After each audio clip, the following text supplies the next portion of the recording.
Released on November 11th, 2014 by developer Scott Cawthon, Five Nights at Freddy's 2 was launched to a good reception by players. The trailer for FNaF's sister location describes FNaF 2 as panic, and rightfully so. The core essential that makes this game scary is that there is so much going on all at once, thanks to Scott increasing the roster from 5 in the last game to 11. We'll be covering the pros and cons of this game today. Let's begin with the pros.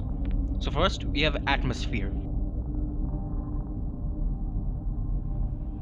The atmosphere is good, but not as good as that of FNaF 1. The office design is solid, but the FNaF 1 office was better as it was shrouded in more darkness and led to more suspense. The ambience, however, is done well, as it builds tension and makes you think that an animatronic is coming as soon as you flip down the monitor. Next up is the gameplay. As I previously stated, there is so much going on at the same time. In terms of that aspect, you can call this game a taste of what's to come. Oh, and there are no doors. Instead, Scott created a good three-way defense system that keeps the player on their toes.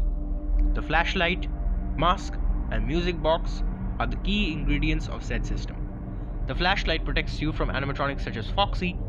Meanwhile, the Freddy mask protects you from a majority of the other animatronics, and the music box is present to protect yourself from the terrifying puppet or marionette animatronic.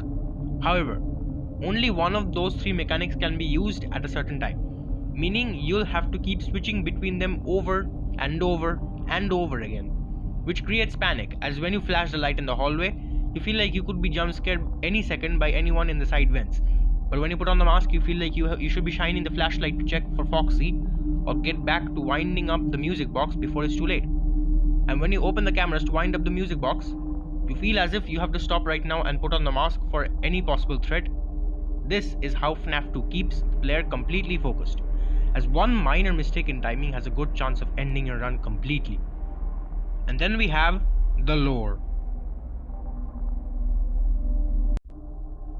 This was the franchise's first entry to include lore.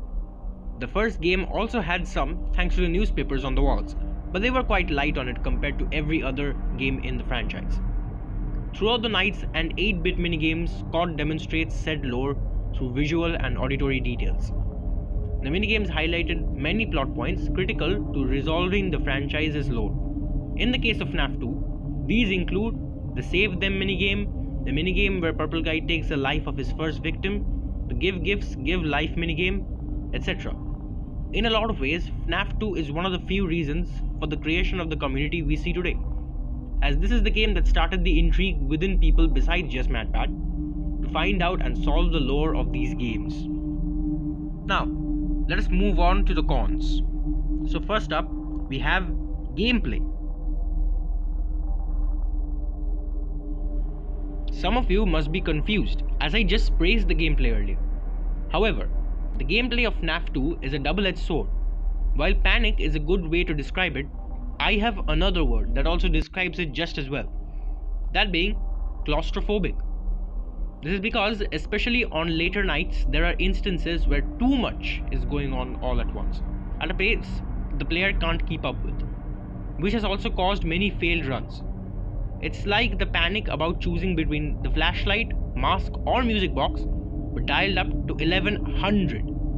This can lead to frustration due to a certain player not being able to beat a night due to RNG not being on their side. Then, we're going to talk about the animatronic designs.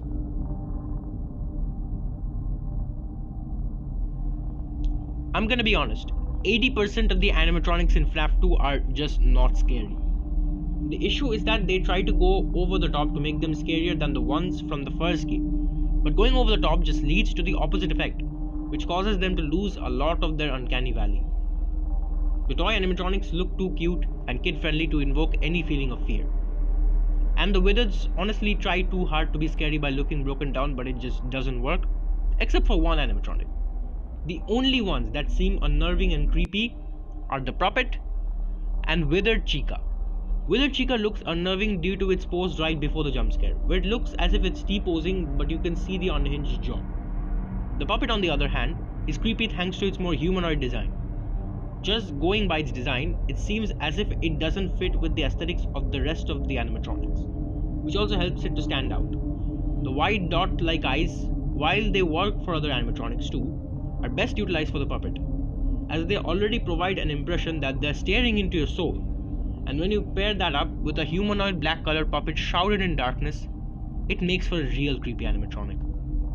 The minigames also suggest that one of the kids killed off by the purple guy is the puppet, as in their soul has entered the puppet, bringing the puppet to life. Overall, FNaF 2 is a good game.